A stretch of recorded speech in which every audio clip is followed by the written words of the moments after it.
Lowe Road. Way back in the 1990s, my family dug out that backside of Craig Hill. Farmers and ranchers also at the same time were putting in irrigation canals in the previous decade. And it was done privately, just like Seafair was done. And so, gentlemen, every time I see you spend money in the wrong direction, I always wonder, does anybody actually sit down and do a cost and benefits ratio analysis? I agree, because I've been back home since 2004 and religiously attended the fair and rodeo all these years when I lived in Seattle and was frequently abroad. And I concur that the reputation of the Ellensburg Rodeo, while the purses may have been increased, and though I am not an active rider, I do come from a family that's been sitting on the back end of a horse for 150 plus years. So even though I may not currently own them, I certainly know that when you're talking about a 1,200-pound animal, their most fragile part of them are their feet. Now, I don't know how many people in the audience know, but to get rid of a whole bunch of compost that couldn't be sold, it got dumped on the rodeo arena in the fair grounds. And I had to go talk to a member of the fair board who's an attorney who didn't know and ask for a site fee. If you are doing things to the rodeo ground and you don't own an animal who is let out of a trailer, whether it's a stock animal that's worth hundreds of thousands of dollars by the rodeo stock owners, or these people's very expensive, you know, to them, a $5,000 horse is expensive. It may not be $1 million courthouse, but in proportion to their lifestyle, it's expensive. So instead of raising the rates, you need to look at the cost versus benefit. If you're going to raise the event center so people get to choose between, well, should I go to this armory or should I go to Cincadia for the same price? People from outside will choose Cincadia. I agree with Mr. Albert.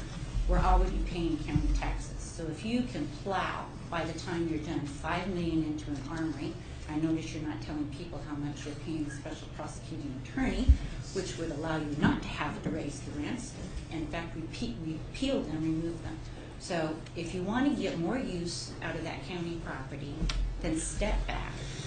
And you need to sit down with the experts who are the people who actually own and operate animals and figure out how to peel off, I'd say, for comfort measure, a good foot of every dirt out there, because I've been barraged in the last few weeks since you dumped all that compost that has contaminated material into it, that I've been told they're not even going to let their horse out of the trailer.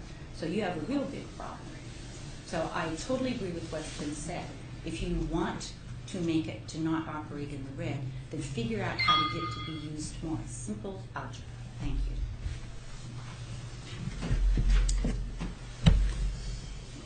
Okay. And who else would like to speak to the board on this matter?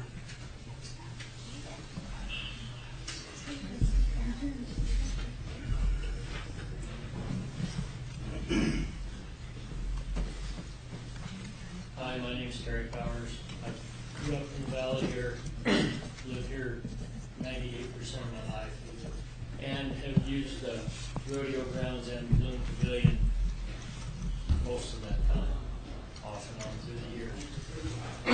The thing I see is, I would really, number one, I'd really like to have you guys not raise the rates, because as it's getting out, the locals aren't being able to afford to use it, and our tax dollars are going to the county to support that, which includes the 4-H groups, the barrel racers, the county cattle club,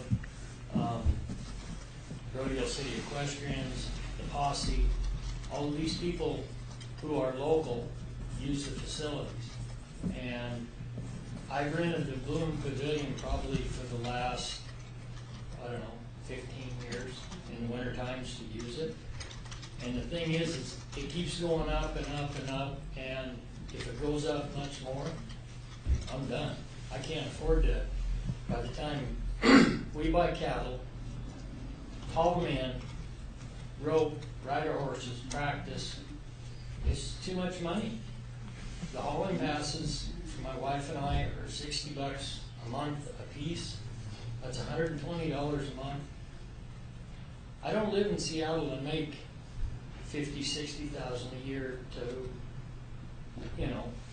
make a heck of a lot less than that, and it's awful tough when you figure that out. So I grew up with horses, livestock my whole life, and I think it, like everybody's been saying, if we improve the facility, we can have more events and make more money.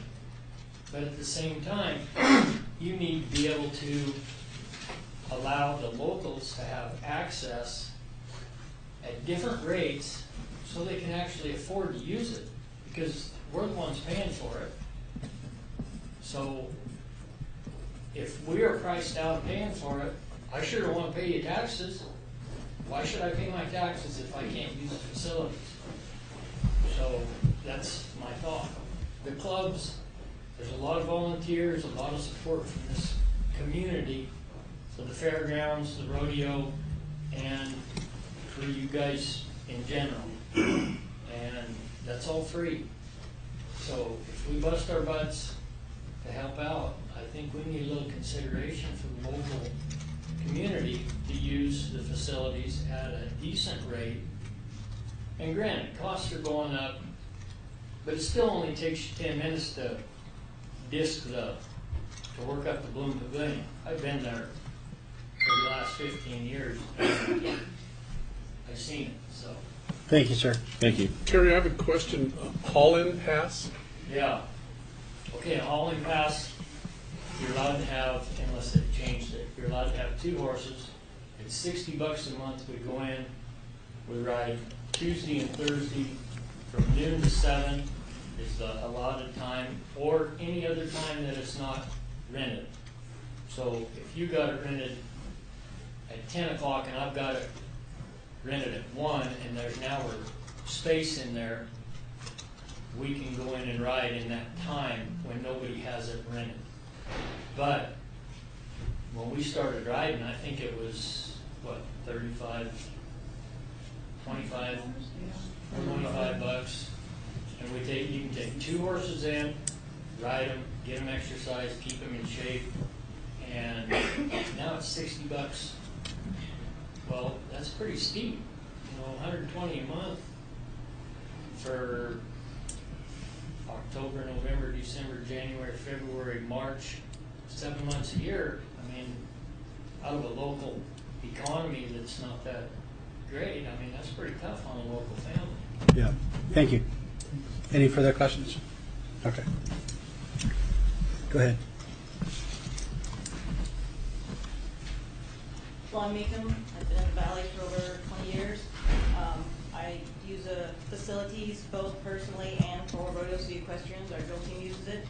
We use it pretty much 10 months out of the year.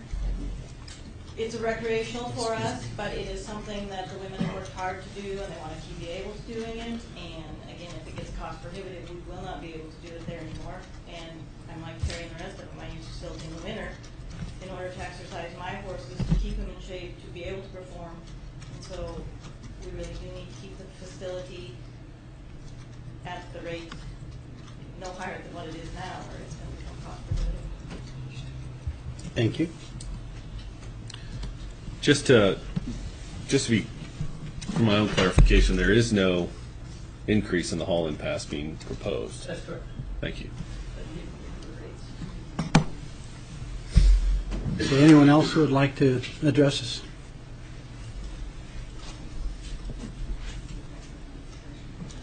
Good afternoon. My name is Mike Haney.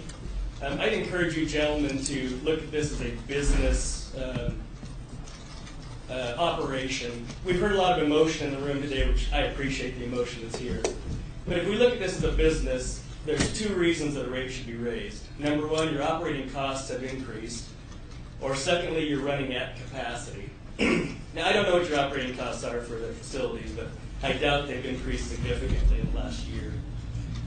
As far as your capacity, the operation is not running its capacity, so there's no reason to raise the rate. I'll point out some facts that Mr. Anderson mentioned on the camping fees. You were $225. You raised the rate to $300. Now you're considering lowering that rate to $250 again. So obviously that program didn't work. And I would encourage you again to look at this as a business, and by raising these rates, is it going to get you where you want to be, or are you going to be back lowering those rates again? So again, I appreciate the emotion that's here today, but if we look at it as a business, I think you can make a sound decision. Thank you. Thank you. Okay. Bill?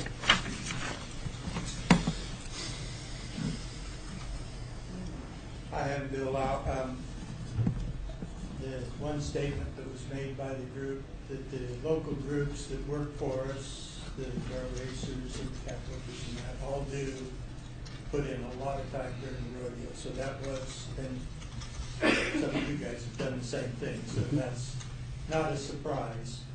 And I'm not in favor of raising rates. I know there were several of us that didn't camp down there last year because the rates were so much. I'm not even in favor of raising the parking rates. One question I don't know how to ask it, but I would like, since it was brought up and it's been brought up to me and I don't know the answer, I would like to know what the compost was that was put on the ground. I'm kind of disappointed that someone in our group didn't know something about it, but I guess it was brought up, and I saw a lot of head shake, so I don't know if it was bad for the ground. All I know is there's a lot of people upset about it, and I don't know if there's something you could ask, or if Matt could explain what was put on there, because I can't imagine them doing what people think they did. Okay, thank you. Matt, would you take the microphone and address that? Yep. Historically, we've added organic material to the rodeo arena, in large part to help retain moisture. And we worked with Bill Lowe and his group. We spoke to Clerf last year. Took a look at the soil and consulted with them. We consulted with Kelly in the past as far as putting wet soil on, all to address this issue of keeping the soil good in the arena. As far as the compost, we did use Patty's fine ground material. Patty being defined as our solid waste. The solid waste director and the compost that's ground up down at her facility. Right. We added it right when we closed the arena in October, so it has time to break down into the soil. Again, we've used shavings in the past as our organic material, and this year we went with the dry compost. But we did that with consultation with the road board. Okay. And you, the process that you do that, you spread it evenly and then disc it in? Yeah, we worked it into the track. Was first. We looked to see how it went, and then we brought it into the rodeo. About how many tons of material did we bring in? I don't know. I'd have to go back and look to see what. 156. You won't. We'll accept that at face value. Okay. I so- wouldn't, but just for everyone's information, the compost material that you're talking about from solid waste is the green waste. It's the grass clippings and branches that are all ground together. They go in windrows. You can see the operation. It's very visible to everyone who's down there. It gets dried and cured over time, and people put it in their gardens. It looks like fine decorative art. Yeah, This Right. is the super fine. I use it on my lawn.